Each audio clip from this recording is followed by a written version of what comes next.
Welcome back to the GSMC Baseball Podcast, brought to you by the GSMC Sports Network. I'm your host, Sam Menzie, and we have a great show for you today. First topic we'll be covering is some AL playoff predictions. After that, we'll be going over my award predictions for both the AL and National Leagues. And after that, we'll be talking about the blockbuster signing of Jordan Montgomery to the Arizona Diamondbacks. Now, before we get into all that, I would like to ask you to please like and follow the show. We do get a number of questions from viewers, so to ensure that your question does get read in the air, please use the link gsmcpodcast.net as you see on the screen. Really does help the show. Really does mean a lot. So thank you so much for that. And let's get into the show here today. So, as I just talked about, and as you can see, it is a busy show today. Opening day is tomorrow, which I am very, very excited about. So we have a lot to cover and a lot to talk about. So the first segment we will be talking about is my predictions for the American League and the playoff picture for that league this year. Now, I intended to do this yesterday with our special guest, Eric, from the GSMC Wrestling Laureate podcast, which is on every day, 8 p.m. Eastern, so go check that out. But we got a little sidetracked and wound up only talking about the National League playoff predictions. So we're going to talk about the AL playoff predictions now and round it out. Tomorrow we will be talking about, of course, opening day, but I will also be giving my full standings predictions. Those are less important than the playoff predictions, but I'll be giving those tomorrow as we don't really have time today.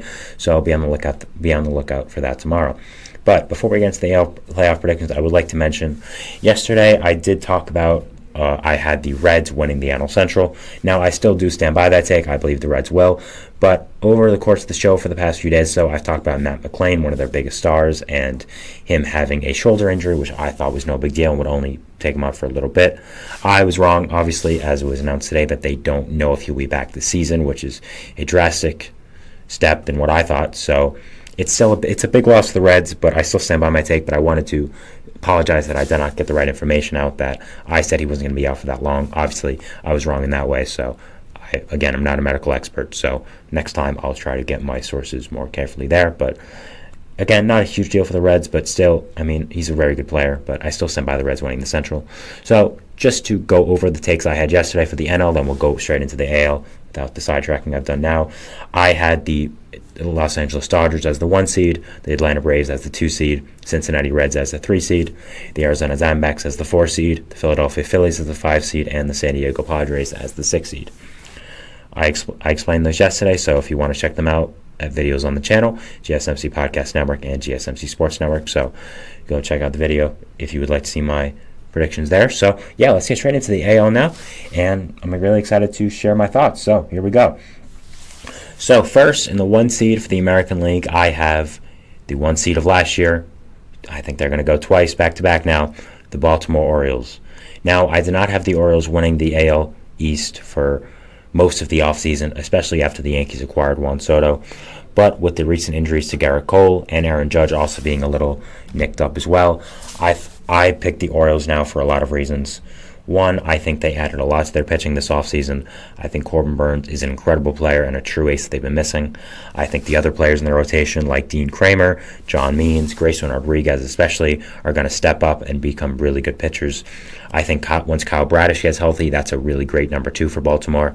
So I really just love this pitching rotation. I think the bullpen is still good. Yainier Cano going to be in the 8th inning. Probably Craig Kimbrell close games. I don't really know how I feel about that, but he's a veteran. He shouldn't do that bad, and we'll see if Felix Bautista comes back this year. I don't think he will, considering he got Tommy John, but I think crazier things have happened.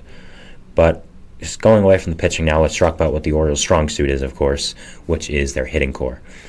Adley Rutschman, Ryan Mountcastle, Austin Hayes, Gunnar Henderson, Jackson Holliday is not even up at the big leagues, Colton Cowser, Heston Kjerstad, Cedric Mullins. I go on and on and on about how amazing the hitting core is. Anthony Santander, who I forgot as well. I'm sure I'm missing some other players even with that. So their hitting core is incredible. They added to their pitching staff. They're young. They're hungry. I don't think a lot of players are going to regress because they are so young. So I think it was neck and neck between them and the Yankees to win the AL East, and it was neck and neck between them and the team I had for the 2 seed, to be the 1 seed. But I take the Orioles simply because they are young. They have a lot to prove. And right now, injuries have affected them a little less than a lot of teams, including the Yankees and the team I'm about to talk to next, who is the number 2 seed in the AL. So, the Orioles are my number 1 seed, and that is what I'm saying right now. Number 2, I have the Houston Astros. Now, the Astros, I have two for pretty clear reasons. They're an incredible team, an elite team that we've known about for a long time. We've known they've been elite, and they added to it this offseason, getting the best closer in baseball in Josh Hader. Their bullpen is absolutely insane with Brian Abreu, Ryan Presley, and Josh Hader probably being the best back end in all of the league. The rotation is good for Framber Valdez, Christian Javier, Hunter Brown, JP France. Once you get Luis Garcia, Justin Verlander, and Jose Urquidy back, it'll be even better. That's why they weren't the number one seed, because of the pitching injuries. Again, the Orioles have had some, yes, but I think it's hurt them less than the Astros have. So I still think they're an amazing team. I just think because of some of the injuries they've had, it pushed them to the number 2 seed like last year. So same number 1 and number 2 so far. But yeah, still an incredible team, and not much to say about it there. I think the Astros are amazing, and really that's it. In the number 3 seed, I have the Minnesota Twins. Obviously, I have them winning the Central. This is a pretty easy selection to me. I think the Twins are a pretty incredible team, and even though they didn't add much this offseason, frankly, I don't think they needed to. I think they had a lot of good young players who were ready to fill in the roles, especially with guys like Sonny Gray leaving. You have people like Louis Varland, Chris Paddock, Simeon Woods-Richardson, who have either been in the minor leagues or have been injured, who were able to fill in roles like that.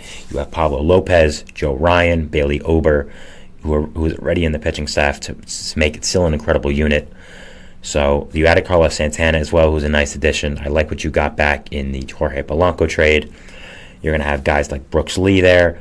You're going to have, I'm blanking on the name quickly, but Eduardo Julian, Carlos Correa, Byron Buxton is hopefully going to bounce back. So you have a lot of good players on this Twins team, and I'm really excited to watch them. I think their pitching's great. I think overall the entire team's great, and that's why I have them winning the Central. I'm very high on the Minnesota Twins, and I'm really looking forward to seeing what they can do, and just really excited to watch their season. I think they've been an underrated team this entire offseason period, and I understand why, because they haven't made much moves, but still, I think they were really good. Brooks Lee did not make the MLB roster, I will say, but I think he'll be up rather soon, and I think he will be a starter. So, after that, we're going into the wildcard seeds. At the number 4 wildcard seed, I have, no surprise here, the New York Yankees. I think we all knew the Yankees had to make the playoffs one way or another. I was very close to making them win the AL East, but because they didn't, they will have to settle for the top wildcard spot. Now, the Yankees are an amazing team. I don't think anyone's doubting that, especially with adding Juan Soto, but injuries have hit them hard. You lost Garrett Cole, who's your ace, the guy you didn't think would get injured. You have a lot of other injury risks in that rotation. Carlos Rodon, Marcus Stroman, Nestor Cortez. So the Yankees have an amazing team, but I think they have a little more risk than a lot of other teams do as well. But I think Juan Soto and Aaron Judge, that duo, is simply lifting them above that.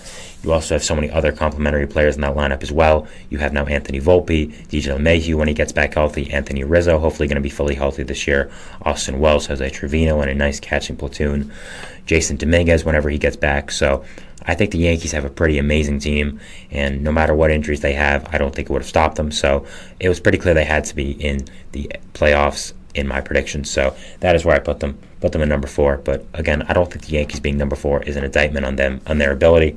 I just think it's more of showing how good the AL is. Now is where it gets fun. Now you have the 5 and 6 seeds for the AL. There's a lot of teams I thought about here.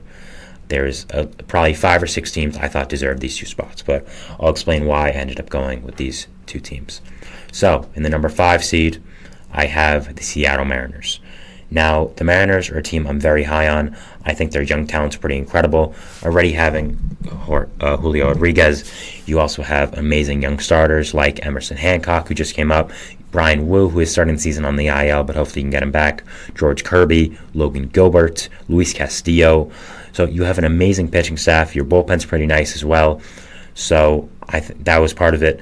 And then the hitting core, you added a lot to it. You added Mitch Garver at the DH position, where Polanco's a really nice get at third base.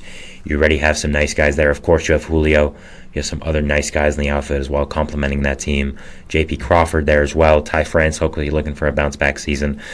Cal Raleigh, who's an amazing catcher. So I think the Mariners have a pretty great team, and I think it's finally their year to get back to the playoffs.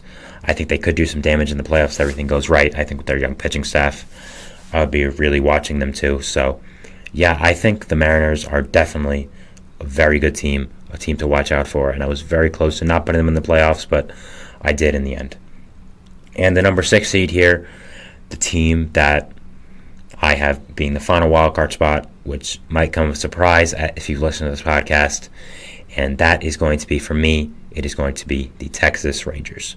Now, the Rangers are a team I've kind of dogged on these past few weeks or so about their pitching and how bad it is, but the more I've thought about it, the more I think they are going to be a playoff team, whether I like it or not. Yes, their pitching is not very good right now, but that's only going to be temporary. You're going to get Max Scherzer back, you're going to get DeGrom back, you're going to get Tyler Mahle back. Who knows how good they will be, but you're going to get them back. Even right now, it's not that bad. Nathan Eovaldi, John Gray, Andrew Heaney, Dane Dunning, all good pitchers. No real legitimate ace guy there, but Eovaldi was last year, so who's saying he can't do it again? So I think their pitching staff is bad, but it won't be that bad for long. And even so, it's not disastrous.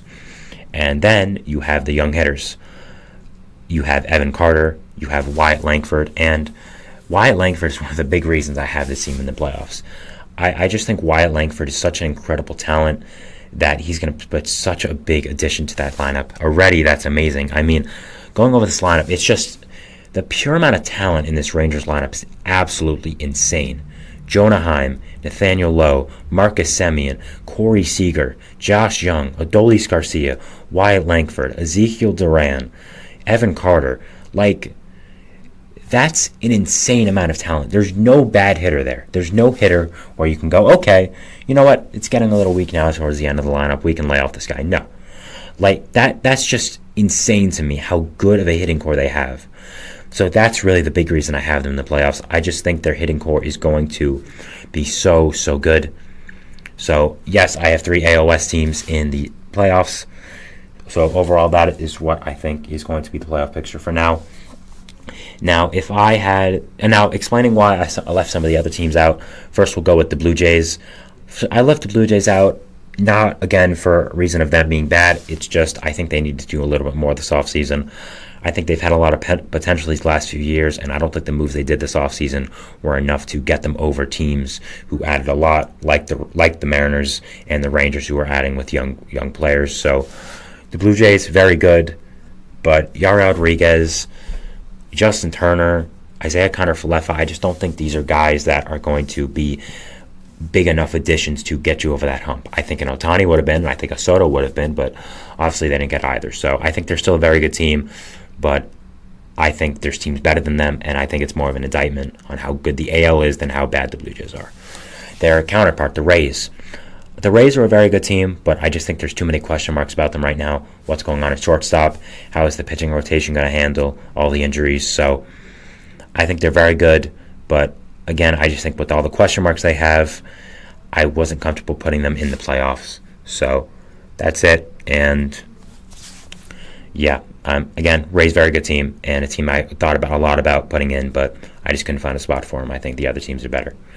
Going to the AL Central now, the Royals and Tigers, I'm going to kind of put them in the same place because they're kind of the same team in a way. Both younger teams who added a lot. I think both teams are very good. I just think next year's the year for them. I just think you have to watch players develop more. I think you have to add more complementary pieces to the big names you added if you're both these teams. I love what both these teams did, and you'll see tomorrow who I have second in the AL Central and who I have third. It's going to be those teams, second, third, and we'll see Guardians. But yeah. Yeah, again, I wanted to put the Royals and Tigers in. I really wanted to find a spot for them, but I just couldn't. And again, I think they're very good. I think they're going to surprise a lot of people with how good they're going to be. I think their off-season additions were great. It's just I think they're simply just better teams in the AL right now, and that's why I couldn't find a spot for them. So those were all the teams I was really close to putting in, but in the end, I just couldn't find a spot for them. So those are my AL playoff predictions. Remember, I'm going to be doing full standings and World Series predictions next episode, which is tomorrow. So be on the lookout for that. It's going to be exciting. I'm going to tell you who I have in the World Series now.